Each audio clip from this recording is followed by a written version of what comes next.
Yes, class 6. Now I'm going to explain you the 6th and 7th page of your 8th chapter.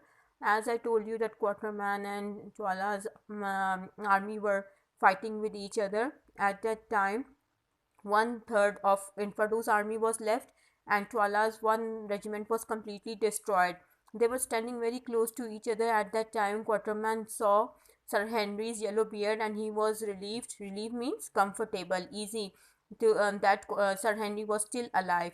When they were fighting, they saw that the battlefield means place where the war was going on, where they were fighting, was covered with about 4,000 dead bodies. Some were dead and the others were hurt.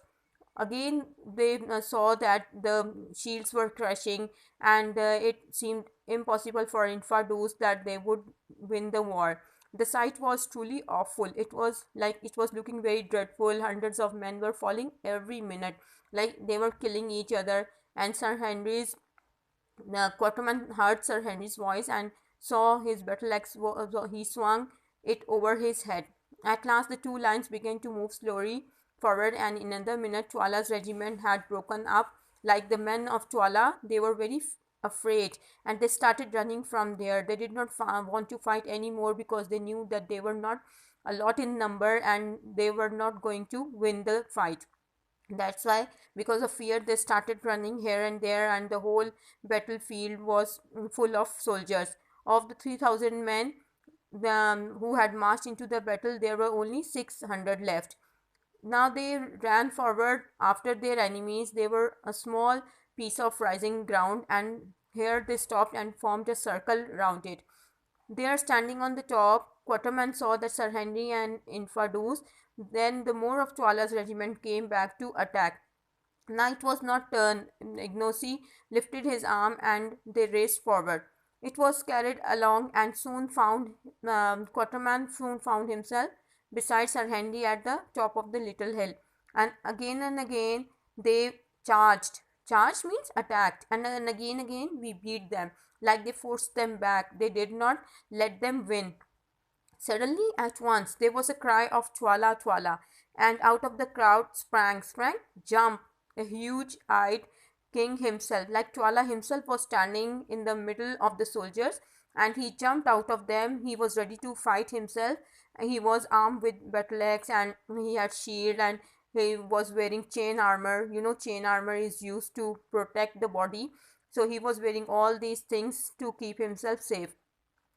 At that time, he at once shouted out, he wanted to kill Sagraka's killer, and he said that where was he? He said that he wanted to fight with Sagraka's murderer because he wanted to take revenge of his son. And he threw a knife straight at Sir Henry, who caught it on his shield.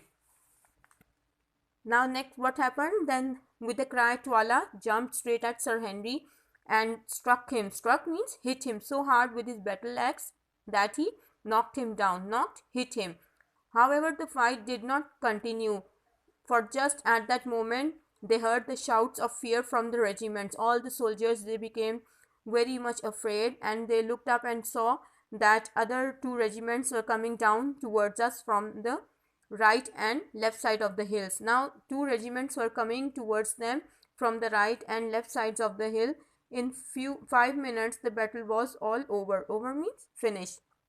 Twala's men were so surprised by attack that they at once started running, and soon the whole plain between Lu was spread, with groups of soldiers running away. Around them lay the dead and dying people. Infidus had only 95 men left out of 3,000. Now he joined Ignosi. He told them that he was marching at Lu to try to capture Twala. Capture? To catch. He asked Sir Henry and Quatermain to go with him. He thought that it was easy to kill the Chwala by going into his own home now, because they did not have enough men to fight and the war was almost over. So on the way they found that Good was quite badly injured. He was very badly hurt. So the next topic is the end of Chwala.